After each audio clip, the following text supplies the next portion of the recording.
Avogadro method.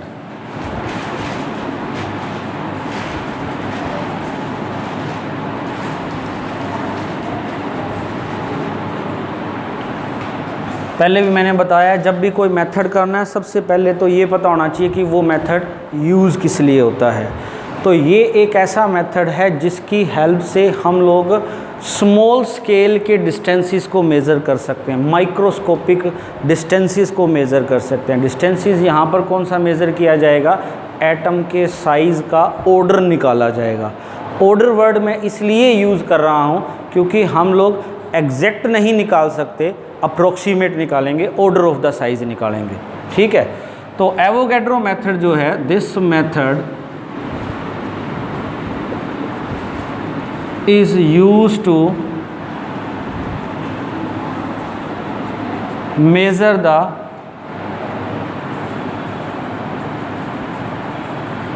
microscopic distances like size of an atom। अब इस method की working किस प्रिंसिपल पर बेस्ड है? So the working of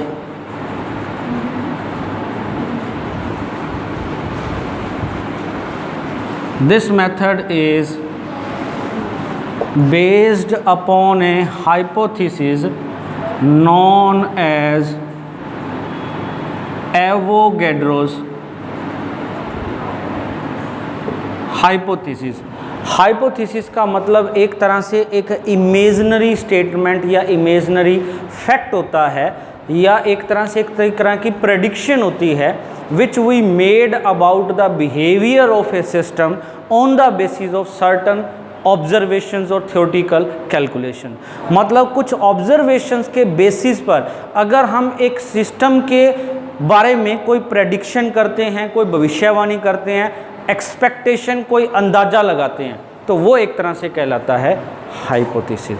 अब वो हाइपोथेसिस सही है या गलत है वो at the end of the experiment performance पे पता चलता है। ठीक है, जब हम एक्चुअल में वो एक्सपेरिमेंट करते हैं तब पता चलेगा, थ्योरेटिकल कैलकुलेशन करेंगे तब। तो ये एक तरह से इमेजनरी फैक्ट्स होंगे या इमेजनरी स्टेटमेंट्स होंगे which are based upon certain observation. अब ये एवोगैड्रो हाइपोथेसिस कहता क्या है?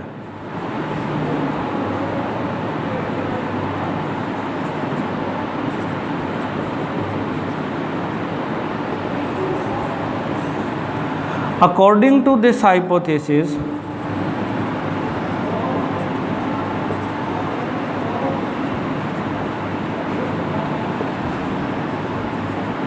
if we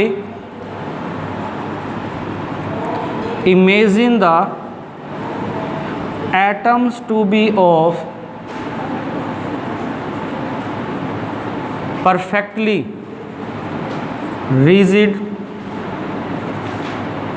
इलास्टिक सफ़ियर, अगर हम एटम को परफेक्टली हार्ड इलास्टिकल सफ़ियर की शेप में कंसीडर करें, हार्ड या रिजिड का मतलब ये है कि उनकी शेप में चेंज ना हो इवन ड्यूरिंग देयर कोलिजन या कंप्रेशन। मतलब ये हुआ कि हम एटम को एक तो स्फेरिकल शेप का मान रहे हैं, दूसरी बात कि एटम जो हैं वो परफेक्टली हार्ड है। परफेक्टली हार्ड का मतलब ये है कि एटम की आपस में ओवरलैपिंग नहीं होगी, या जब हम इनको टच करके एक दूसरे के अगेंस्ट कंप्रेस करेंगे तो कंप्रेशन भी नहीं होगा। मतलब हम उनको ज़्यादा से ज़्यादा एक दूसरे के इतना क्लोज़र ला सकते हैं कि उनके सेंटर्स के बीच का जो डिस्टेंस हो वो उसके डायामीटर या ट्वाइस ऑफ रेडियस के इक्वल हो। जैसे दो हार्ड बॉडीज़ हैं, हम उनको तब तक एक दूसरे के क्लोज़र ला सकते हैं जब तक वो एक दूसरे को टच नहीं कर सकते। उसके बाद हम उनकी ओवरलैपिंग नहीं करवा सकते, हार्ड बॉडीज़ की ओवरलैपिंग नहीं करवा सकते, ना ही उनके अंदर कोई कंप्रेशन प्रोड्यूस होगा, वो अपनी शेप को मेंटेन रखेंगे।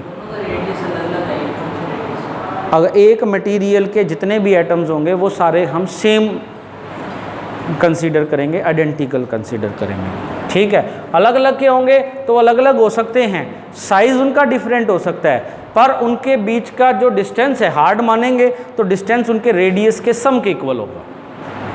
ठीक है, बस स्टेटमेंट में फ़र्क ये आ जाएगा।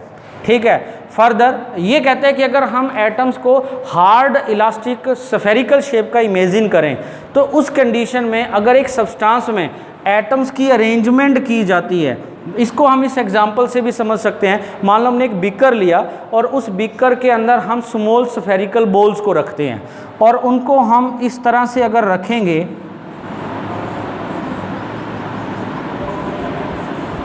तो आप चाहे कितनी भी बढ़िया अरेंजमेंट क्यों ना कर लो, फिर भी उन एटम्स के बीच में या उन स्फीयर्स के बीच में कुछ ना कुछ स्पेस जो होगा वो वैकेंट रहता ही रहता है।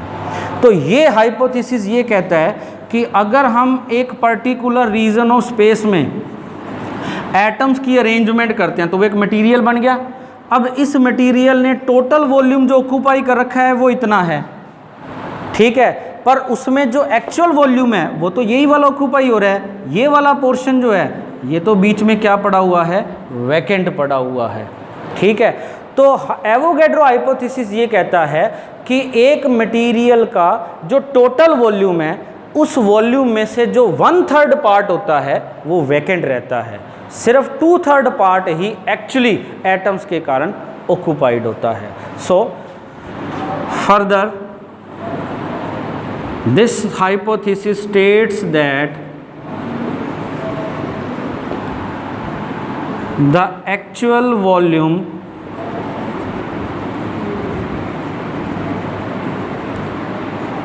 occupied by the atoms of a given amount of a substance is 2/3 of the total volume occupied by that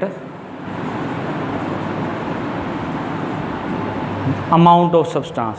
भी अगर हम एक सब्सटेंस का सर्टन मास दिया जाए तो उस मास ने जितना वॉल्यूम ऑक्यूपाई कर रखा है उसका 1/3 तो वैकेंट होगा, तो एटम टोटल वॉल्यूम अवेलेबल का सिर्फ 2/3 पार्ट ही ऑक्यूपाई करते हैं, मतलब 66.667% ही ऑक्यूपाइड होगा। बाकी का जो 33.3% है वो एटम्स के बीच में वैकेंट रहता है।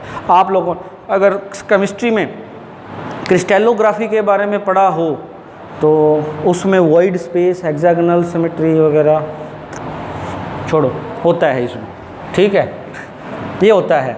तो इट मीन्स अगर हम ये कंसीडर, अब इस बात को एक्सप्लेन करने के लिए अब इस हाइपोथेसिस का यूज़ करके हम एक एटम के साइज़ को मेज़र करेंगे गिवन सब्सटेंस के। फॉर दैट साफ कर दूं,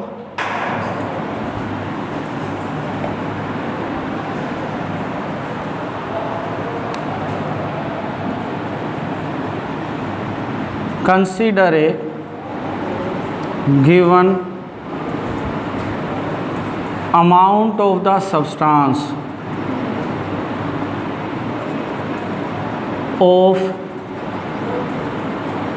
density rho occupying a volume V. Let all the atoms of that substance are in the form of identical sphere with radius r each। तो मान लो हमने उस सब्सटेंस के सारे एटम आइडेंटिकल इमेजिन किए हैं और सभी का रेडियस, हर एक का रेडियस माना है स्मॉल आर के जितना। Further let capital M be the atomic weight of the given substance. उस सब्सटेंस का एटॉमिक मास नंबर या एटॉमिक वेट है कैपिटल M के जितना। रो डेंसिटी होगी, V वॉल्यूम हो गया, ठीक है। सो देयरफॉर हमने एटम्स को स्फेरिकल शेप का माना है, so therefore volume of each atom, हर एक एटम स्फेरिकल शेप का है जिसका रेडियस है स्मॉल r, और एक स्फीयर के वॉल्यूम का फॉर्मूला क्या होता है 4/3 पाई r क्यूब।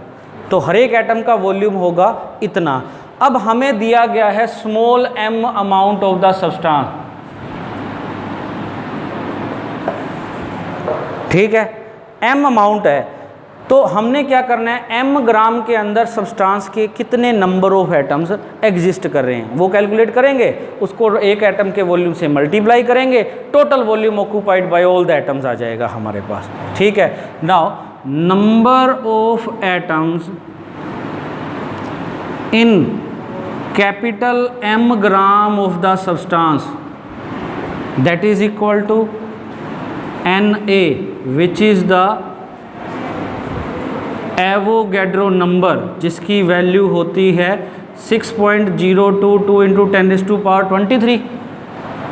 अगर एक सब्सटेंस का 1 मोल अमाउंट लिया जाए तो 1 मोल ऑफ द सब्सटेंस के अंदर नंबर ऑफ पार्टिकल्स कितने होते हैं एवोगैड्रो नंबर के जितने, और उस सब्सटेंस का मास जो होता है वो उसके एटॉमिक मास के बराबर होगा इन ग्राम, अगर वो एटम्स का बना हुआ है तो 1 मोल लिया, मास हो गया कैपिटल M ग्राम, और उसके नंबर ऑफ एटम्स कितने हो गए एवोगैड्रो नंबर के जितने। तो यूनिट मास के अंदर नंबर ऑफ एटम्स जो होंगे that is equal to Avogadro number divided by capital M।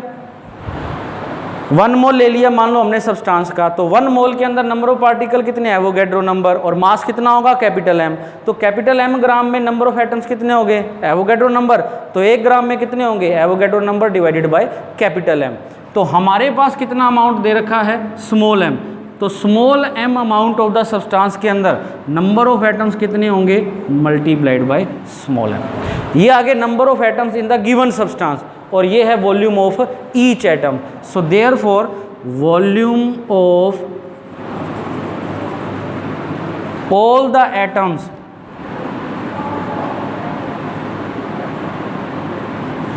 in the given amount of the substance that is equal to volume of each atom 4/3 pi r cube into में number of atom Avogadro number by capital M into में small m। ये volume of all the atoms हैं, तो atoms का actual volume तो इतना है और उस सब्सटेंस का टोटल वॉल्यूम है कैपिटल V। तो according to Avogadro hypothesis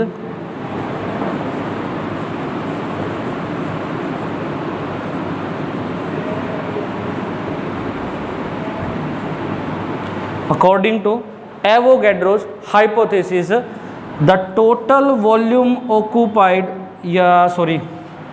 actual volume of all the atoms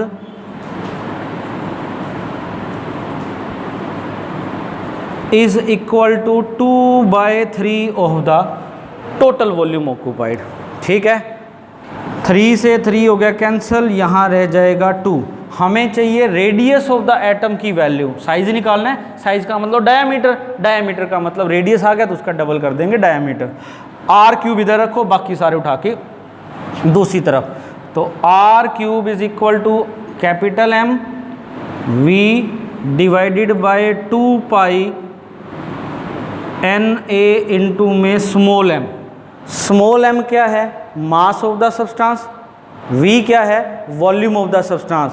तो मास अपॉन में वॉल्यूम किसके इक्वल होता है डेंसिटी रो के इक्वल।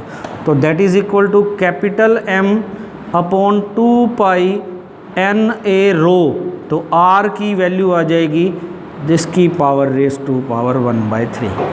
एटॉमिक वेट हमें प्रोवाइडेड है, डेंसिटी ऑफ मटेरियल प्रोवाइडेड है, एवोगैड्रो नंबर हमें पता है, सबकी वैल्यू पुटअप करो, हमारे सब्सटेंस के एटम के एक एटम के रेडियस की वैल्यू हमें ऑब्टेन्ड हो जाएगी। क्लियर है बात? हाँ जी,